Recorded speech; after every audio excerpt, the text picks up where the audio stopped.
देश के सच्चे मुद्दों और सच्ची खबरों को देखने के लिए हमारे चैनल को सब्सक्राइब कीजिए, नोटिफिकेशन बेल जरूर ऑन कीजिए।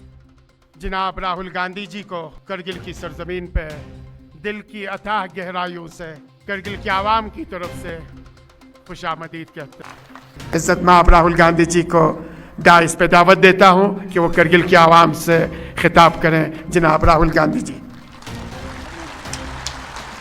टाइम बहुत कम इसलिए जा रहे हैं।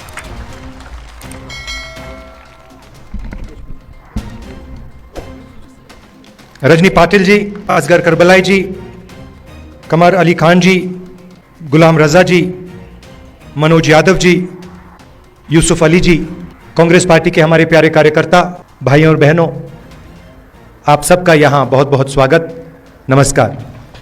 कुछ महीने पहले कन्याकुमारी से हम कश्मीर तक चले थे।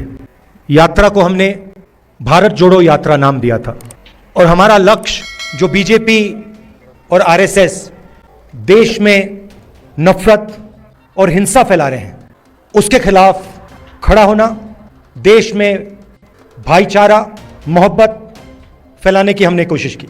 यात्रा का मैसेज था, बहुत अच्छा नारा जो यात्रा में से निकला था, नफरत के बाजार में हम मोहब्बत की दुकान खोलने निकले हैं। और यही आपकी सोच है।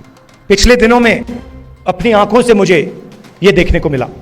यात्रा श्रीनगर में नहीं रुकनी थी, यात्रा को लद्दाख में आना था, मगर उस समय सर्दी थी, बर्फ थी और एडमिनिस्ट्रेशन ने हमें मना किया, कहा कि लद्दाख में नहीं जाना चाहिए। तो हमने बात मान ली थी। तो मेरे दिल में था और अभी भी है कि लद्दाख में भी हमें वो यात्रा चलानी चाहिए।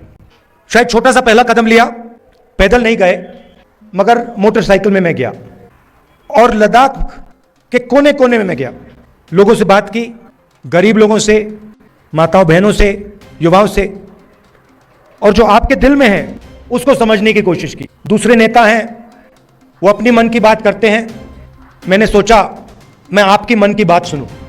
एक बात तो बिल्कुल साफ है कि जो गांधी जी की विचारधारा है, कांग्रेस पार्टी की विचारधारा है, वो लद्दाख के खून में और डीएनए में है। और मैं सिर्फ नहीं बोल रहा हूं आपको, ये मत समझिए कि मैं आपको भाषण में बात बोल रहा हूं। मोटरसाइकिल में मैंने पूरे लद्दाख का चक्कर काटा है और रास्ते में देश भर से हमारे लोग लेबर का काम करते हैं। बिहार से, राजस्थान से, उत्तर प्रदेश से, झारखंड से, छत्तीसगढ़ से, अलग अलग स्टेट से यहां लोग सड़क बनाने, लेबर का काम करते हैं। और मैंने जानबूझ के इनसे सवाल पूछा। मैंने इनसे पूछा, देखिए आप यहां सर्दी में काम कर रहे हो, यूपी से आए हो, बिहार से आए हो, वहां पे इतनी सर्दी नहीं पड़ती, यहां पे -10-20 हो जाता है, आपको लद्दाख के लोग कैसे लगते हैं? क्या आपको लगता है कि यहां आप अकेले काम कर रहे हो या लद्दाख के लोग आपकी मदद करते हैं, आपको प्यार दिखाते हैं? मैंने उनसे पूछा और एक से नहीं, अनेक लेबरर्स से मैंने पूछा और सारे के सारे लेबरर्स ने मुझे बताया कि हम अपने घर से हजारों किलोमीटर दूर हैं, हमारा परिवार यूपी में है, बिहार में है, मगर लद्दाख में हमें ऐसा लगता है कि हमारा दूसरा घर है। यहां पे जो भी कठिनाई होती है, पत्थर गिर जाते हैं, चोट लग जाती है, सर्दी होती है, भूख लग जाती है, लद्दाख के लोग हमारी मदद करते हैं और जब भी हम उनके पास मदद के लिए जाते हैं वो एकदम हमारी मदद करते हैं। तो ये आपके डीएनए में है। आप एक साथ इज्जत के साथ बिना नफरत के रहते हो और जो कांग्रेस पार्टी विचारधारा है वो आपके दिल के अंदर है। तो इस दौरे में आपने मुझे क्या बताया? सबसे पहले आपने बोला कि जो आपका रिप्रेजेंटेशन होना चाहिए, जो आपकी राजनीतिक आवाज होनी चाहिए, जो आपके लोकल गवर्नमेंट के लीडर होने चाहिए, वो आवाज आपकी दबाई जा रही है। आप जरूर यूनियन टेरिटरी बने मगर आपके जो हक हैं, आपके जो अधिकार हैं वो आपको नहीं मिल रहे हैं। ये आपने पहली बात बोली। दूसरी बात आपने बोली कि जो रोजगार के वायदे आपसे किए गए थे वो वायदे झूठे थे और लद्दाख के कोने कोने में अगर किसी भी युवा से बात की जाए वो आपको कहेगा कि लद्दाख बेरोजगारी का एपिसेंटर है। तीसरी बात आपने बोली कि जो सेलफोन की कवरेज होनी चाहिए, जो कम्युनिकेशन का सिस्टम होना चाहिए, वो नहीं है। यहां शायद आपने लोकल एयरपोर्ट की भी बात की। कि यहाँ पे आपका एयरपोर्ट है मगर हवाई जहाज नहीं आता है।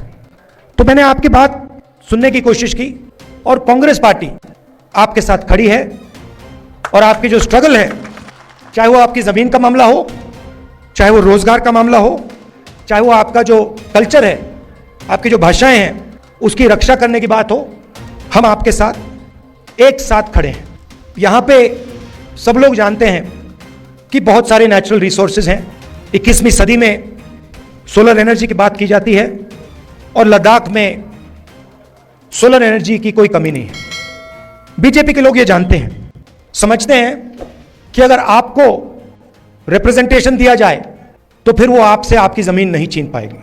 मामला जमीन का है और बीजेपी के लोग जो आपकी जमीन है आपसे लेना चाहते हैं।